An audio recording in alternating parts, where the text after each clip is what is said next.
Whoopi, Nicole Wallace, Rosie Perez. And today, actress Raven-Symoné and ESPN Samantha Ponder are jumping in the co-host chairs. It all starts now.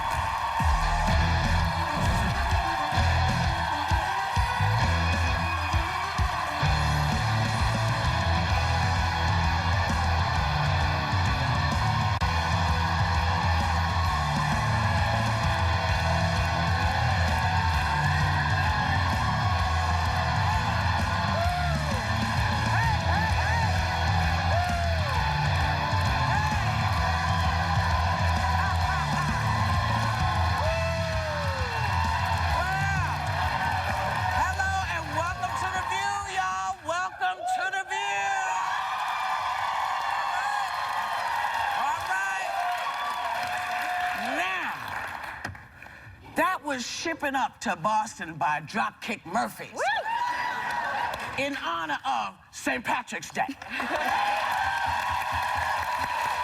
So, Erin go bra, y'all. Erin go bra. That's Gaelic. Because I'm black Irish. For have a great damn day. That's what that means. So, you know, Beyonce, right? Also Irish. Has some of the most devoted fans on the planet, and apparently somebody we know, Raven, found out the hard way how rough it is. What happened? Tell everybody what. Preach it. I have an issue, okay? Talk about it. We have cyberbullying, but let's just go to the Bay Hive really fast. Explain, Bay Hive. Explain. Y'all came at me with 4,000 comments. I love your green lipstick. Thank you. Yeah. All the little leprechauns love it too. Thank you. Side note. Go. Y'all came at me with 4,000 comments because I just wanted to talk about my queen bee, which is Little Kim from the 90s till now. Oh, the original. The original. Oh, we can't say that because the Bay Hive will come. The Bay Hive will stand Now you're in for it. Here's my issue. What are you gonna do?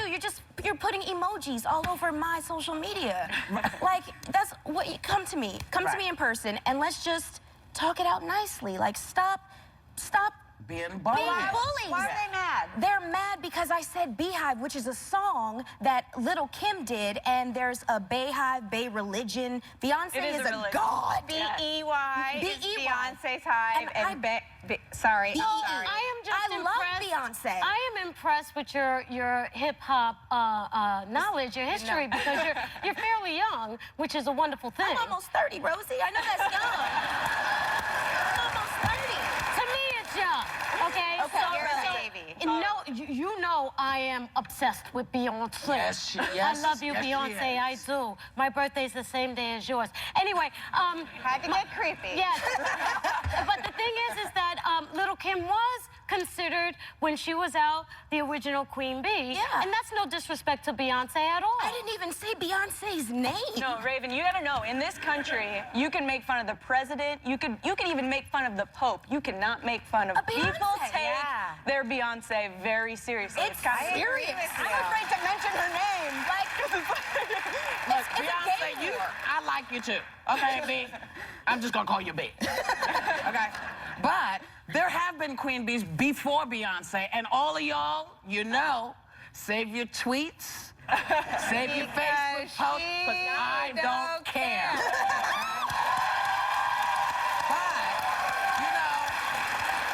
But you have to, if you want to talk about the music that you have to know folks came before all of this. There were others. Talk about Patti LaBelle. That's a Queen Bee. Aretha Franklin. That's a Queen Bee. Okay? So, calm down, Beyonce people. Calm down. Nobody's saying anything against Beyonce. But there are other people who out there, too, who are praiseworthy. And for this wonderful young woman, the incredible Raven, it was Little Kim. So back off. Back up. Yo, they came for me and said I'm untalented, that I should leave, that I'm don't pay no attention to that. It's not me paying attention. It's about you're being bullies. You are bullying someone, no matter where you are. You know what, Ray? I have to say, though, like, I think that there's some fault in people that stay online. Like, I was on Twitter for about a month and a half after election night when people said the unthinkable to me, things that don't meet the high standards of this esteemed network. I I quit Twitter, and I've never, and my other friends in political journalism get a lot of, like automatically before you open your mouth, half the country hates your guts. I've never been happier than being oblivious to the hateful things people say and Matt. Well, so it's just another path. Yeah, I did say something yesterday that I kind of want to apologize. I was talking about Tommy Hilfiger, and back in the 90s, he said something that I didn't know was just a rumor, and that's how rumors get started. So I should have done my research, but I take responsibility. Yeah. I'm sorry, Tommy. I'm sorry. Well, we think you're fine. Thank you. So the latest controversy on Empire is happening off camera, it seems, because Terrence Howard recently said that the show needs to add a word to the conversation. Take a look. If we're going to really tackle racism, if we're going to tackle bigotry, and since used in almost every conversation in most black neighborhoods, why is it that we don't hear it on TV anymore? Are white people afraid of it? Did they create the word? But if this is something that we use on a daily basis, then let's address what it really means. Wow. But doesn't that word really mean ignorance? It doesn't mean black person, it means an ignorant person. To answer his question, though, I think a lot, not that I speak for white people by any means, but I think a lot of white people are afraid of it. Like, even when we were just talking about it in our meeting, I start sweating because I didn't grow up in an environment where that word was used, and I grew up around a lot of African-American people. They used it amongst each other, but if I were to ever say it, that was not okay. I would never use that word, ever. I have a friend who's not black and uses it. I said, don't say that in front of nobody.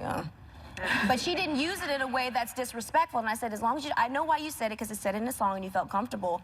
But you have to take the pain out of it if you want to use it that way. Well, I look at it in a weird way because I'm a weird person. To me, I always say, I've never been one, didn't grow up around any. So it's never been anything that I turned around to. However, if these young people have taken it and destroyed the meaning of it, really taken the crap out of it for themselves, I'm all for, don't erase the word, know that it existed. It's like mammy jaws. People get all freaked out because there's mammy jaws. But they exist, and they were part of our history. Now, you take that history and you evolve it into something else, and you say, here's where we are. That's my opinion. It's not shared by many people. I feel that it's very, very complicated, because if you talk about what recently happened at Oklahoma University, there was no love attached to that world. It was used in a hateful way. So it's like a double standard, and it's very complicated. And I think that for people who have fought for civil rights, that the N-word holds a lot of pain still. The wounds it does. The wounds are still open, and so for me, when let me finish, please. Yeah. When I say this. For the Hispanic community, yes, I don't speak for all Latinos, but I'm speaking for this one here. They used to call Most young people have never even heard of that terminology. No. Why? Because the Latin community refused for it to grow. We said no more. And Rosie, no more. And which is great. Yeah. Henson, his co-star in Empire, is saying what you said. So this actually is an interesting story to me, because these are two of the most glorious stars on television right now. And they're the two leads in Empire, and they have very different views. Taraji Henson, who plays Cookie, has, doesn't want the word used. She feels like you do. And I think what Terrence said that really struck me and made me feel like maybe we'll all have some clarity is that he doesn't use the word with his son, and he doesn't know if he will. So maybe this is the sort of thing that generations will deal with. And his point in regards to literature, it's really complicated, because if you use it in a historical content, context, excuse me, thank you. There's some understanding to it. It's so complicated. Well, it's so complicated. It is, to me, it's very simple. It was a word that when people said it, it stopped you in your tracks, and you couldn't go forward. See, to me, these kids, they've taken that away from folks. Those folks on the bus, they were not using it the way the kids use it. They were not doing. They were using it the way. Joe Scarborough on this Morning Joe show, he was blaming the usage of it from the hip-hop community, from African Americans. That has nothing to do with why white people on a bus are saying. It's not the same thing. Exactly. Yeah, it's not the same. I completely agree with you. But what I'm saying is is that there are people out there that say because the younger generation use it, it gives them other people license to use it in any way they choose. But let me just say that what Joe was saying was sort of the point that Sam was saying. Joe's point on Morning Joe was that white kids are buying the rap music and maybe getting a misinterpretation or a miseducation. We don't look at it as racism as the way your generation does. Yeah. You guys worked hard and fought hard and went through a whole bunch of to make sure that we live a better life. But then when we do, well, you need to remember what happened. Yeah. We're trying to move forward. You like to tell? I know. I know. We grew up the same way. I know. I mean, and you know, I understand your point about the words. It is not, you know, the thing about, and go ahead and beat me, because I don't care. The thing about the word is it was a word that was meant to degrade you. And I feel like these kids said, we're not going to take that anymore. We know what you went through, and we're going to poop on this word, and we're going to turn it into something very different. Now, not everybody is comfortable with it, and I don't suggest people go around using it, because not everybody's into it, because you could get hurt. But not everybody feels like they have to keep that. And so that's what you're saying, It's the which same. I get. It's same as the word BITC. It's the same thing. You don't like bitch either? I love bitch. We'll be right back. Good Raw Hot Topics. Why parents are seeing red over a new lipstick they say sexualizes young girls. Next.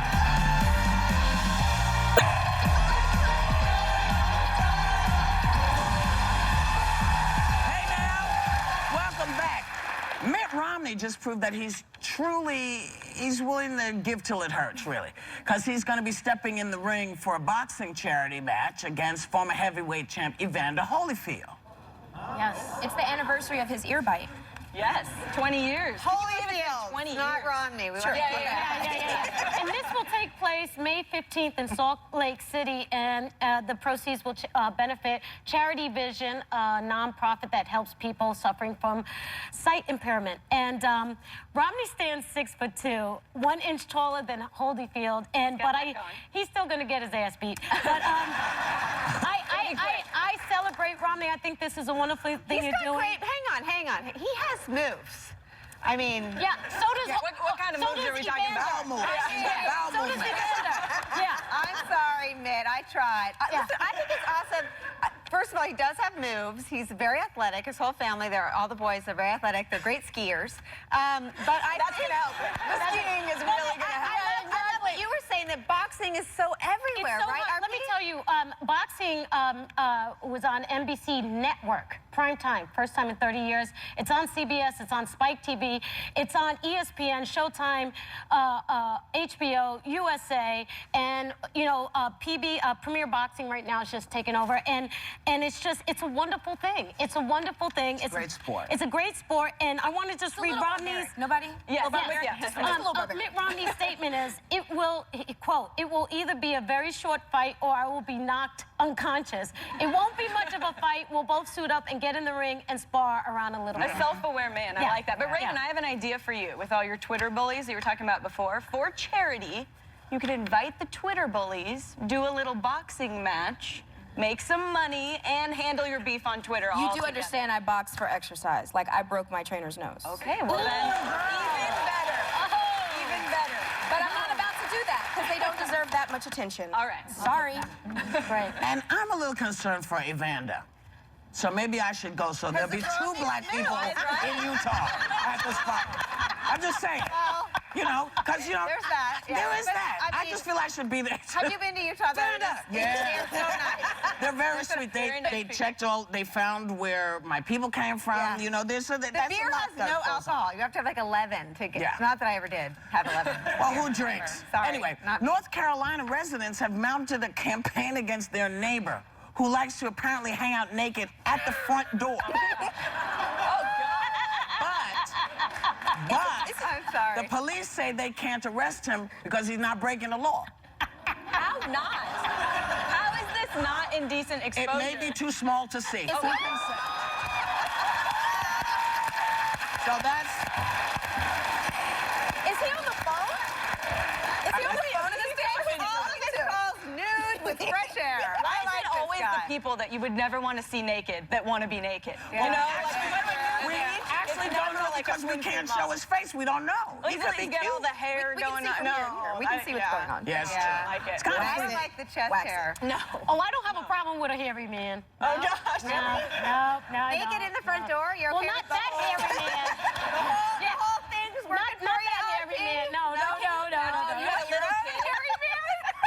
You're like walking to school with your kid and some dude is in his door. I'm like, why can't you do anything about that? I don't know. What's going on? I'm much more afraid of what he finds on YouTube than one weird neighbor. I don't know. This doesn't freak me out. I mean, I unless he don't starts actually freaking like out. it. Is he I'm not a fan of it. You stand at your back door. Thank you. Yeah. You don't like stand it. at the, don't stand at the front door. The neighbor's there too. What if you Yeah, live but in it's a a house? lot easier because you're not, well, I don't know how big the house is. I don't know how big the space is, but I think the front door is inviting all kinds of trouble. What's I his think that's where the motivation? mailman goes. That's where all kinds of, and so maybe what if the mailman starts thinking, well, I'm gonna do that too. You know? I don't want my mail. You know? I don't want it. I mean, I think it's encouraging bad behavior, but that's just me.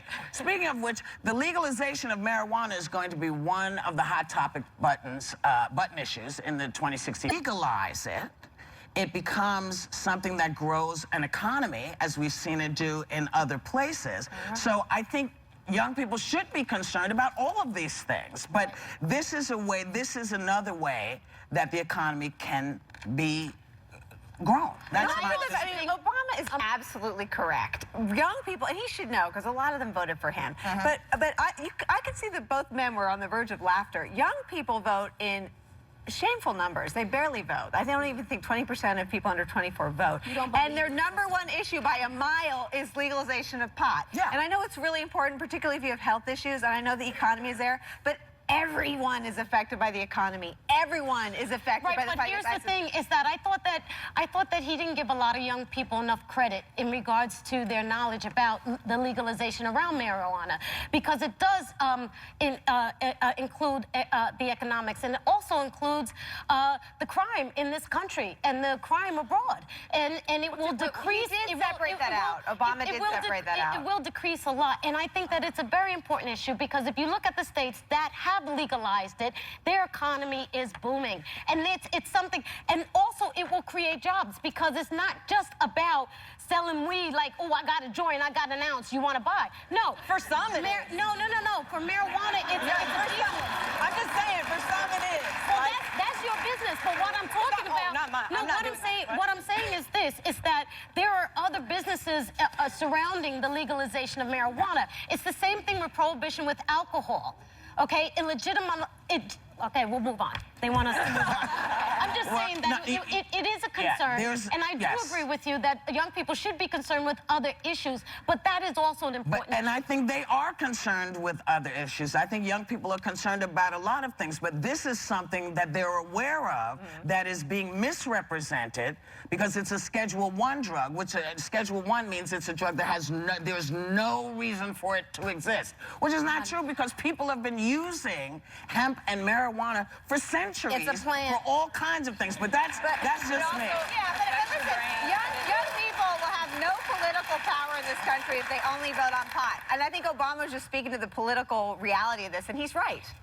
I'm not sure. She said Obama's right. I think I we did. should. I did. Young people, Doesn't happen every day. but he's right about this. Well, I agree with him. He may be, but I agree with Rosie in saying, you know, because you make it sound like that's all they're concerned with. No, it's an issue that they want to change because they know that it is listed in a place that is incorrect, and we have to go. So wait a minute. Before we go, sorry. I'm an advisor to a new company that I will tell you about called Beezer.com.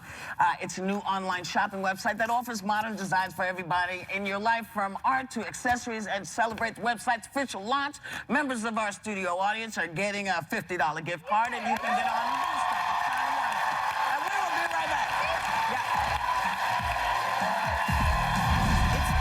shocker in the case captivating the nation. Why did the filmmakers who blew the Durst case wide open suddenly shut their traps? We're on the case next.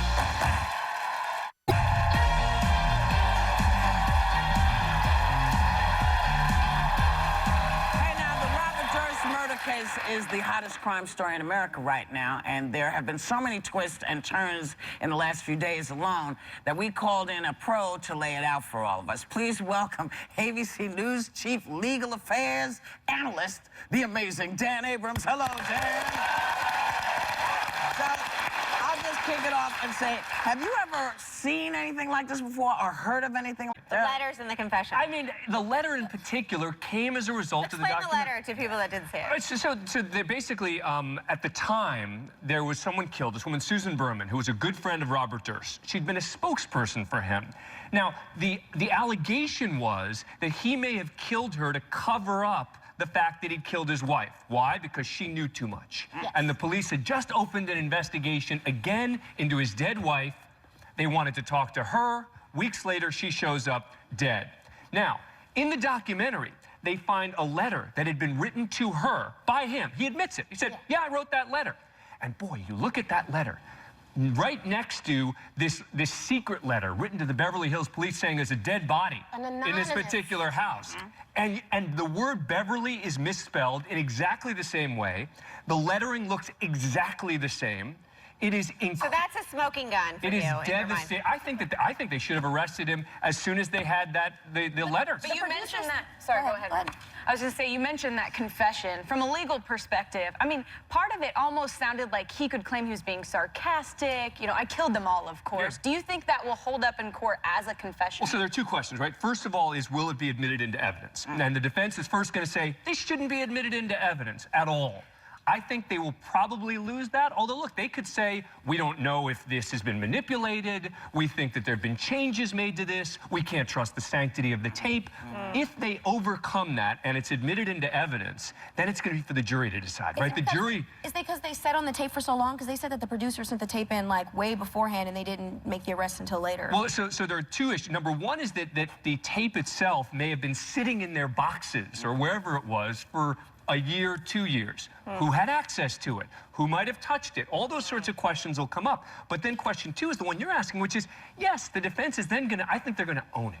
If it comes into evidence, he's gonna say, yeah, I said that. And then will they say he's crazy? Will they have an insanity? No, because insanity would mean he's admitting he did it, right? Insanity would be saying, yes, I did it, but the reason I did it was because I didn't understand right from wrong, because I was insane. He's not going to do that. I was dressed up like a deaf-mute woman forever. Like, I knew I'm wrong. Well, but in the documentary, he's very calculating about why he dressed up as a deaf-mute woman, right? Yes. The producers of this film have canceled, and the director, all interviews. There's a media blackout. Now, what's going on with that? Why? Because I think they're in a no-win situation. I mean, they're basically saying, well, you know, we may be witnesses. Yeah, they were always going to be potential witnesses. The reason I think they're not doing it is because a lot of people are saying, well, wait, did you hand over this material to the police immediately? Right. We want to know, when did you hand over this material to the police? And they're being very vague about exactly when they turned it over. Now, the problem is, if they turned it over immediately, Durst's team is going to say, aha, see? They're working in cahoots with the police. And if they didn't, the public's going to go crazy and say, wait a sec, you didn't turn it over fast enough? You have to come back because this story is not going anywhere. I mean, this is an absolutely fascinating story. He ain't going where. He ain't going anywhere either. I don't want him walking around. Yeah. Thank you to ABC News Chief Legal Affairs Analyst Dan Abrams. We will be right back with the amazing and very funny Jason Biggs.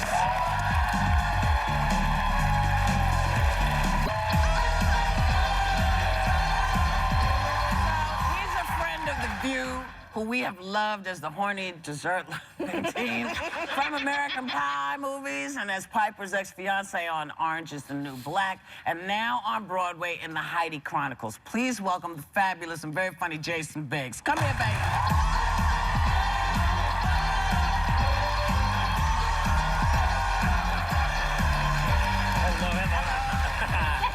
I love it. Hi, Raven.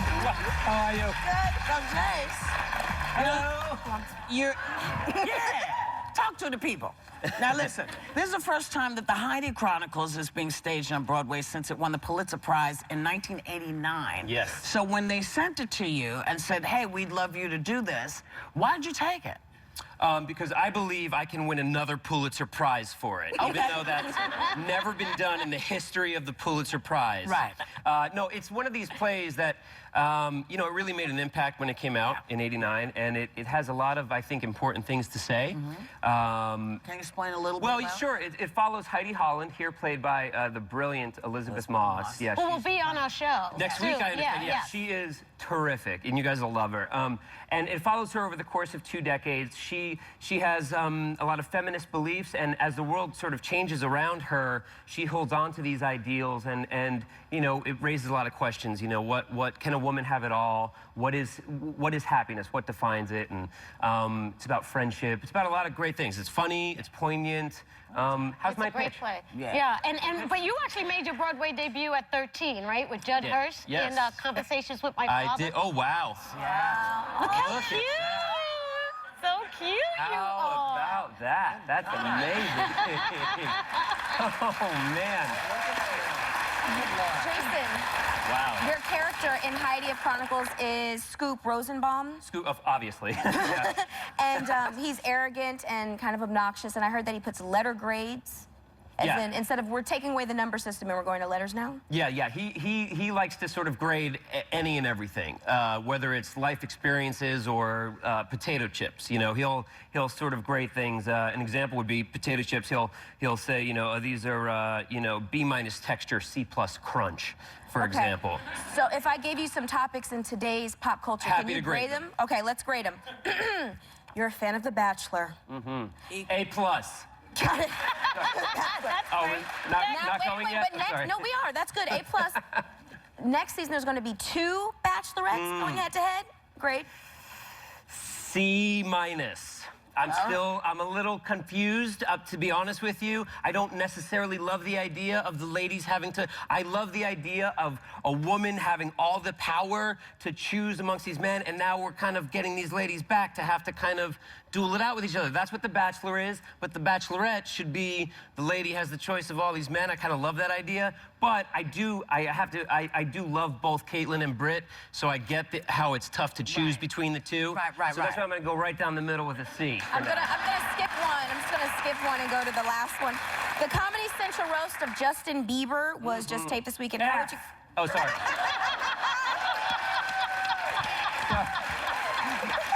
I mean, the roast of him, A+. But can we go back to that picture real quick? Here's my favorite thing. He's like, I'm funny, let me put on goofy socks. You know? Oh, geez, guys, relax.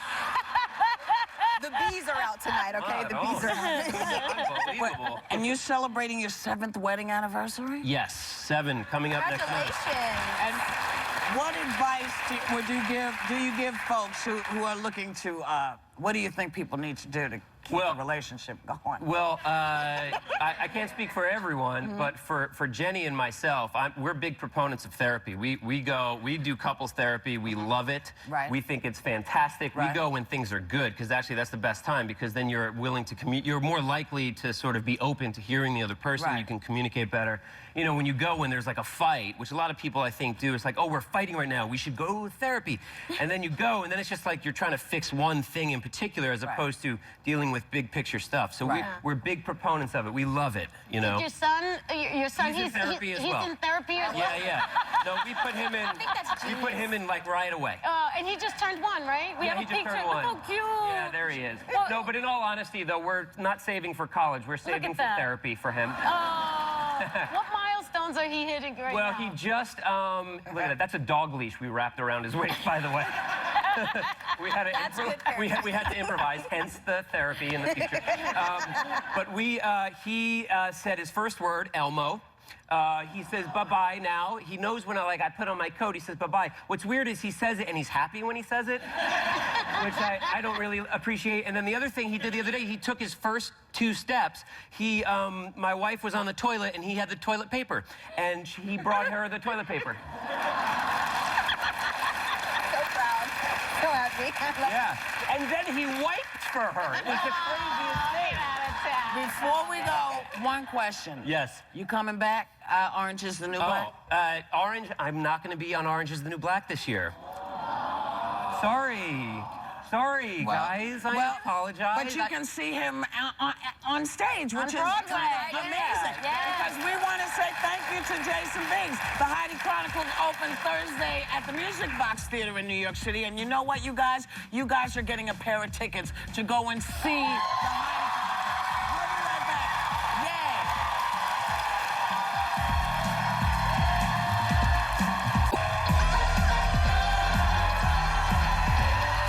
Right now, Maggie Q is laying down the law on the TV series Stalker and kicking serious butt in the blockbuster sequel Insurgent. Take a look.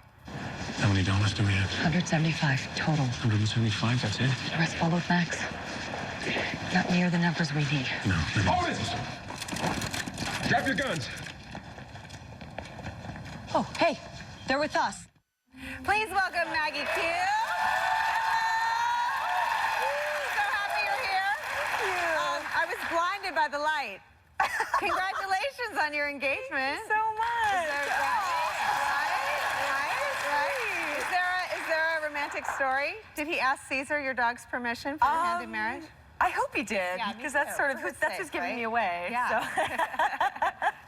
So. he needs the approval. Caesar, I know, has accepted Dylan because the other day at work he walked over to his sweater and he laid on it. Oh, that's it. Do you know what I'm saying? I do. 'Cause He only does it to my clothes. Yeah, And when he did it, I went, oh! Did you feel cheated on? Like I felt cheated on. A little bit cheated on, but also it's just my heart because he's my son and he doesn't Yeah, I accept know. anybody. Listen, He's I seen hear him you. come and go. He doesn't care. I hear you. Now, I want to show this clip because it totally inspired me to sign up for kickboxing or something that would make me a fraction as fit as you. But on the show Stalker, you co-star as Police Lieutenant Beth Davis, investigating what I think are the most terrifying crimes ever, stalking crimes. Can we watch the clip and then talk about it? Sure. I'm a little hungry, actually. Oh, good. This is getting cold.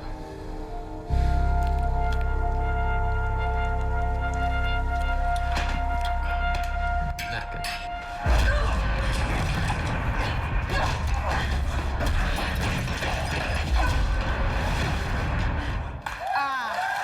I loved everything about that. You know, the thing is, don't kidnap people and then don't drop stuff in front of them. But if you hadn't kidnapped her, you still have your nuts. You know? Listen, you're not only an actor, you got your start as a model, and then you went into action films with Jackie, my man. Yeah. And you've done quite a few of them. So, you know, what was it? They want to know what it was like training with Jackie Chan. You know, he's a tough boss. I mean, he's a very charismatic and funny, you know, movie star. But you know, when you think about Jackie is that he's worked for every single thing that he's earned in his life, and I mean earned. You know, he came from nothing, and so when you work under him, he doesn't babysit you, and he doesn't, you know, blow sunshine up your butt. It just doesn't happen, you know, because he expects you to put the same amount of effort in. So, you know, he's critical, but it's helpful because when I got back to the States and was working, I mean, my work